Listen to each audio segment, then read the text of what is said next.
Well, a Rock Hill family is spending the holiday season visiting antique stores and garage sales, not looking for gifts, but rather hidden treasures. As CN2's Allison Rock explains, with a little creativity, the family and even you can come up with unique Christmas creations. For Frankie McLaughlin, this is her toy shop, and painting is quickly becoming her favorite pastime. The self-taught artist getting an idea from a magazine several years ago, and that's when the spirit of Christmas took off. The worst looking pieces are the best because you don't want to take apart anything that's great as it is.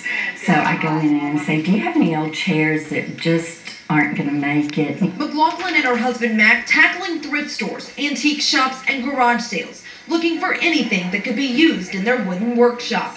Mac sees the vision and helps cut, while Frankie does the detailed work, hand painting more than 50 Santa figurines. They're called Black Bottom Santas for their black bottoms, but every piece has its own personality. I start putting base with it and, working my way up, and it just needs a little something here, so maybe I take a little bowl that's upside down or a napkin ring. McLaughlin says painting is almost therapeutic for her, and she gets excited when she finds things that most people wouldn't want in thrift stores, like these leftover bingo balls and some broken salt and pepper shakers.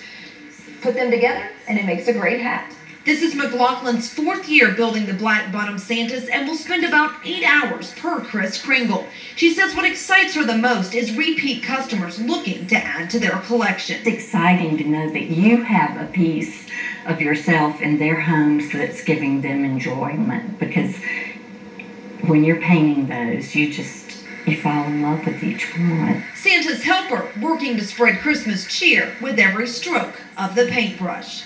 In Rock Hill, Allison Rock, CN2 News. Pretty clever. Absolutely. Those Black Bottom Santas range in price from $20 to $200. Now that's depending on the size. You can view her pieces at the Arts Council in Chester, painted attic off Ebenezer Road, and the Victorian Tea, sponsored by the Women's Club of Rock Hill during Christmasville. A Tri-County organization being singled out for being